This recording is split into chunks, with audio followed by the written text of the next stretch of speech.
The campaign I've been running has just come to a heroic conclusion, and I wanted to do something nice for my players, make something special, something that they can remember the game and the adventure we went on together fondly.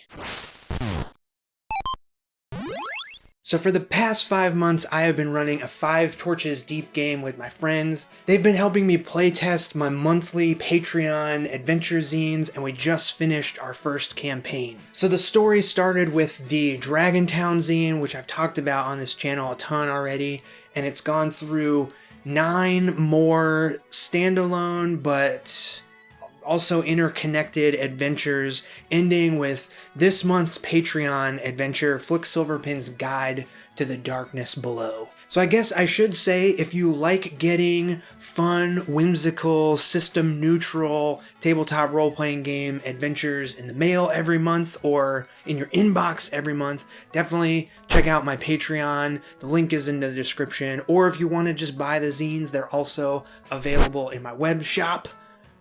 Link also in the description. Anyway, usually when a D&D or whatever game ends, a campaign ends, there are miniatures or maps or, I don't know, some sort of physical thing that could act as a keepsake or a reminder of the adventure that's happened. But my friends and I have been playing online theater of the mind style, so there isn't really anything. I was gonna say there isn't really anything to remember the campaign by, but there's literally 10 zines worth of adventure recorded and printed to remember the stuff by. But really, I wanted to make something as a thank you to them for helping me out with playtesting these adventures. So I'm gonna be drawing their characters as they appear at the end of the campaign, just as a little keepsake so they can remember the fun times we had. So I've already sketched out the characters on 5x7 sheets of Bristol board, and I'm going to be using Posca markers to color these drawings. And I've used these markers in a bunch of past videos, and I just love using these things because they lay down this nice, solid, opaque color, and I feel like I'm drawing a screen print, which I think is really appropriate for these original illustrations that I'm giving as gifts. It's like they're getting a little print of their character. And even though these are full color drawings, all the interior pages of the zines are black and white, I'm still illustrating these drawings for my friends as if they were characters from these adventures, from the zines.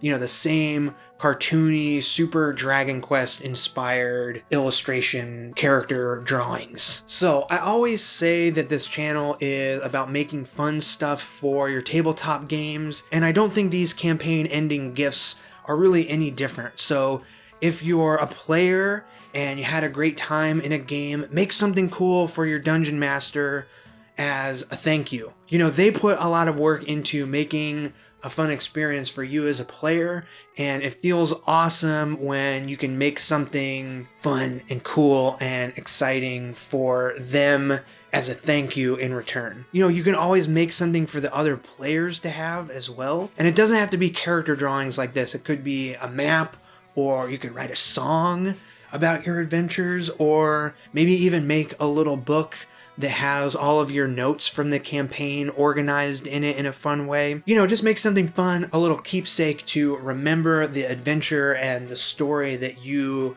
created with your friends. You know, I'm sitting here surrounded by all these trinkets and keepsakes that remind me of stories that are special to me. So why not make something to remember the adventure that you and your friends created together? Honestly, I would say that those are the most important stories that we need to remember. So, all that being said, if you'll indulge me for a little bit, I would love to tell you about these strange, weird, wonderful characters that I'm illustrating and the adventure that they went on. Spoilers ahead for the Dragontown Darkness Below campaign. So we have Pong, the Froglin Ranger, Puggy, the Halfling Rogue, and Gator, the Swamp Cleric. They were all sent on a mission by the mayor of Dragontown to stop a looming threat deep underground called the Darkness Below. So this trio's adventure actually starts after the events of Dragontown. They made their way to the caves below the Shadespeare Mountains, and it wasn't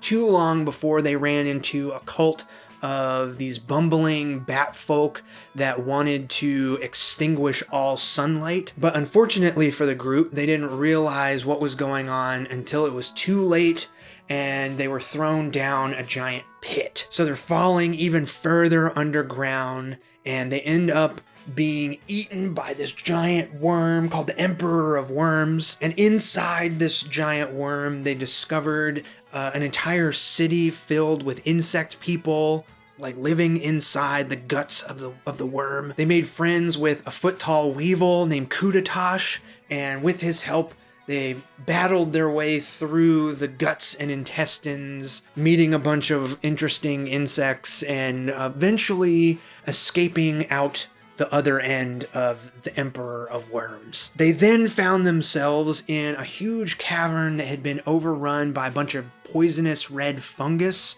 and they explored around. Puggy ended up getting his arm infected, and they were looking for a cure when they found a bunch of Darkspawn, which are the minions of the Darkness Below, and those minions have invaded and overrun this mushroom folk city inside this fungus cavern. And so the group tracked down all of the Darkspawn, and with the help of some mushroom warrior dudes, they were able to destroy this band of Darkspawn, but they knew that the threat hadn't been completely eliminated, so they continued further underground.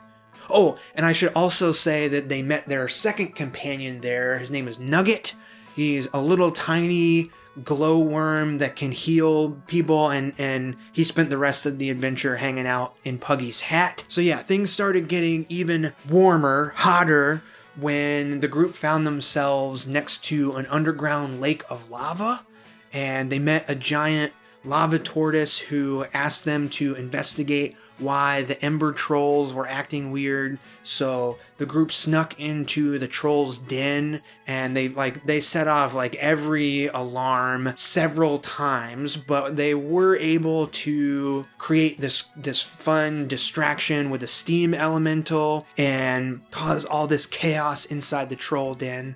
They discovered that the two-headed leader of the trolls had been mind-controlled by this creature called the Dark Whisper, which was another minion of the Darkness Below, and it was convincing these trolls to dig a tunnel under the lake of lava to drain it before the Darkness Below returns and makes its way back to the surface. So after a decisive victory over the Dark Whisper, the group helped the trolls get things back to normal, and they continued deeper underground, where they discovered a strange floating wizard tower, and inside was a maze of rooms and portals, and they found out that this wizard who lived there was actually the one responsible for trapping the Darkness Below underground 1,000 years ago, and had been living there, maintaining this imprisoning spell and living way longer than he should have, and actually the wizard split himself into two people. And for the sake of this quick recap, there's like an evil wizard and a good wizard who's actually not that good. So yeah, this evil wizard was causing all these problems. So the trio confronted him and they had this battle. Pong kneeled down, and Gator did this epic headbutt into the wizard and knocked him back into a portal that sent him to this weird spirit death dimension. It was awesome. And then they freed the original good-ish wizard, and he teleported the group up to the home of the Astral Giants, which is a cloud island up in the sky called the Sky Garden. And he teleported them there so they could find this magical item that might help them defeat the Darkness Below once and for all, instead of just constantly maintaining this prison. They could actually defeat the Darkness Below. So they were underground, now they're way up in the sky on this cloud island. They meet a bunch of crazy people, and there's these like truly massive giants that don't care about smaller creatures at all. So they're trying not to get stepped on by these giants. And they actually end up striking a deal with a super greedy blue dragon who wants the group to steal the magic relic and give it to him. So they kind of agree to that, but they know they're not going to stick to the agreement. So yeah, they're exploring the Sky Garden, and they actually find that the wizard's old companion from 1,000 years ago, this halfling thief, had stolen the relic and was using it to live longer and control all of the astral giants on the island. So with the blue dragon causing a distraction amongst the giants, they sneak in, try and steal the relic from this thief, who they get into a big fight. They steal the relic, and right as the blue dragon is swooping down to take the magic relic for themselves, they flip it off and teleport back way underground, back to the wizard's tower underground. And then, in the very last session, they traveled even further underground into a crystal cave where the darkness below was imprisoned.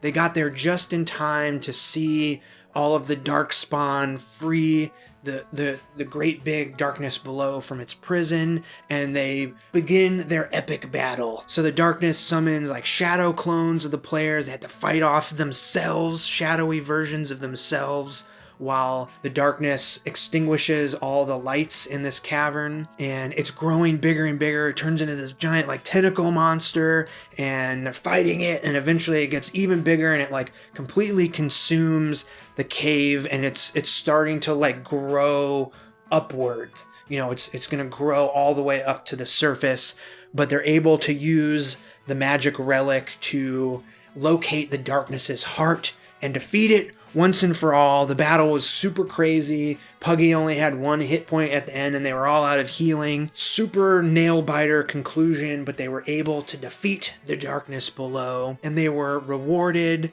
The wizard gifted them his wizard's tower, so now they can travel around on the surface in a wizard's tower. They were able to collect a bunch of the crystals down in the crystal cave, and those are super valuable, so now they're rich. And they had a big celebration in Dragon Town, so now they're heroes, and they'll probably get up to more adventures. You know, the astral giants will want their magic relic back, and that blue dragon is probably a little bit upset about being backstabbed, so, you know, they gotta look out for a big blue dragon, but all those adventures will save for another day. So yeah, that was a very quick recap of my playtest campaign. If this adventure sounds fun to you, something you'd like to play for yourself, run for your friends, you can get the entire thing over on my Patreon. I guess when this video comes out, the final adventure won't quite be done yet, but very, very soon. If you sign up for Patreon this month in May, you'll get the final adventure, and then you can download all the past adventures or check out my shop. I have most of the zines available in the shop. All the links to that stuff are down in the description. Okay, so what do you think of these character illustrations? I really, really hope my players like them, and I hope this video inspired you to create some sort of keepsake for your own tabletop role-playing game, something to give to your friends to remember the awesome adventures that you had, that you created together. If you do make something for your own game, hit me up on Instagram or Twitter. I would love to see it. I always love seeing the stuff that you create. And yeah, thank you so much for watching, and I'll see you in the next one. See ya!